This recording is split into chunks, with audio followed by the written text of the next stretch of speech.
Que es bueno aclarar, antes de seguir con Henry, que en el 2009, fruto del acuerdo con el fondo, ingresaron 990 millones de dólares en ese último trimestre, 690 provenientes del BID y el Banco Mundial, que ya estaban aprobados, pero no desembolsados porque requerían una previa aprobación de un acuerdo con el Fondo Monetario Internacional, y 300 millones que vinieron por el lado del Fondo Monetario. O sea que efectivamente, aunque ya fue en octubre, dio tiempo al cierre del fiscal de que ingresaran casi cerca de 1.000 millones de dólares como fruto del acuerdo con el Fondo Monetario Internacional.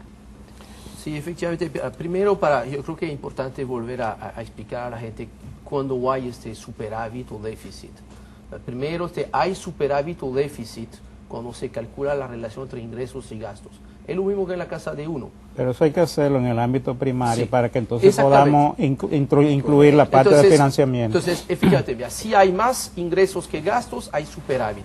Si hay más gastos que ingresos, hay déficit. Ahora, tú mencionaste una palabra importante que hay que explicar, que es cuando hablamos de primario. Cuando decimos primario, básicamente, es que estamos considerando los gastos corrientes, los gastos de capital, pero del gasto corriente estamos excluyendo el pago de los intereses, el servicio de los intereses de la deuda. O sea, básicamente es cuánto me cuesta administrarme antes de pagar los intereses y el servicio de la deuda. Es ahí donde generalmente se busca tener lo que se llama un superávit primario. ¿Por qué?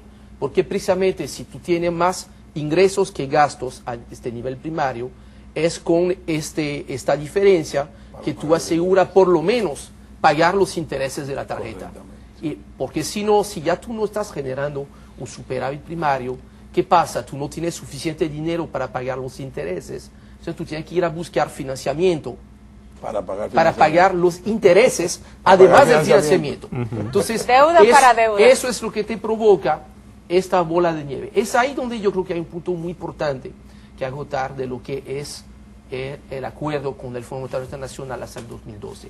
Sobre este punto, el acuerdo habla de que tenemos que pasar de haber tenido un déficit primario de un 0.8% del PIB a generar un superávit primario de aquí al 2012 equivalente al 2% del PIB. En otras palabras, este ajuste a nivel de la cuenta primaria, nuevamente, ingresos menos gastos antes de pagar los intereses, significa un ajuste por 50.000 millones de pesos, que eso obviamente va a ser lo que veremos a partir de la segunda mitad del año 2010, cuando se va a tomar algunas medidas para poder reequilibrar las finanzas públicas. Pero eso nos dice que entonces efectivamente durante el año 2008, pero también durante el 2009, no hubo suficiente generación de ingresos y hubo del lado de algunos subsidios, cuando se ve la cifra de transferencia, hubo que pagar un poquito más de subsidio, y eso ha provocado que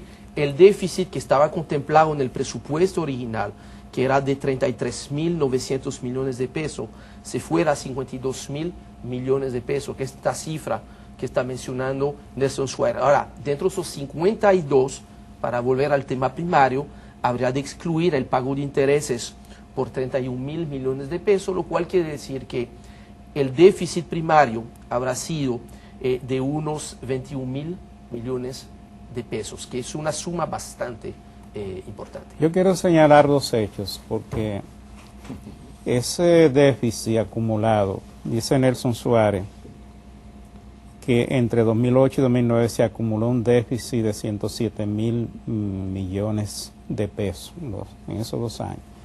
Ese déficit acumulado no es un déficit casual, ni un déficit que no tenga una explicación. La economía dominicana en la primera mitad del 2008 se vio afectada por el incremento de los precios de las materias primas en el mercado internacional. Recordemos el caso del petróleo y el caso de las importaciones de materia prima para producir alimentos, y eso realmente le resultó caro y un alto costo que hubo que pagar. En esa primera mitad el precio del petróleo llegó a cotizarse a $147 el barril, que fue el precio récord. Eso fue a mediados del año 2008. Y eso produjo realmente una salida fuerte, una sangría fuerte de recursos de la economía dominicana, Pero además, en ese momento la economía estaba un poco calentada, como decimos los economistas, y hubo que aplicar una política monetaria restrictiva que comenzó a tener vigencia desde principios del año 2008, que tenía la idea de evitar una situación de desequilibrio en los precios, en la tasa de cambio. Había que manejar esa situación, se aplicó la política, pero a partir de mediados, entonces hubo que recomponer lo que era la política monetaria para hacerla más expansiva, porque entonces vino el tema de que había que buscar la forma de reinvertir los términos en el manejo de la política pública, pero realmente estábamos ahí con una política monetaria que estaba respondiendo a lo que estaba pasando con la política fiscal y respondiendo a esa situación que se estaba dando en el entorno externo. Posteriormente, y antes de ir a la pausa, quiero dejar planteado el tema, vino lo que es la crisis económica internacional, que secó los mercados, se redujeron las exportaciones, incluso recordemos en la segunda mitad del 2008 la caída y la salida prácticamente de la Falcon Bridge, que era un importante factor de ingresos fiscales para el gobierno. Todo esto en torno fue manejado por las autoridades mediante la política fiscal, incurriendo en gastos para amortiguar, para dar más subsidio, para ir en auxilio de los pobres. Y entonces ahora, desde mi punto de vista, lo que nosotros estamos haciendo es un poco recogiendo, o sea, pagando el costo que hubo que incurrir para que el impacto de la crisis internacional, primero de las materias primas y después de la caída de los mercados, no afectara tan duramente a la población. Eso fue una forma de amortiguar el efecto de esa gran crisis sobre la economía dominicana. Entonces, ahora, ¿cómo hacer esto? Bueno, mediante la política fiscal estamos manejando la situación y recomponiendo el entorno para fines de continuar con el crecimiento económico y generando más riquezas. Así es, vamos a una pausa, regresamos.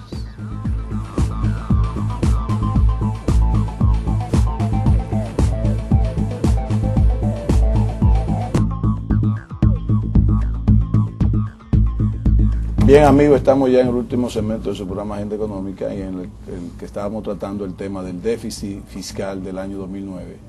Y Henry, en el final del tercer programa, nos dijo que entonces se cubrió cómo.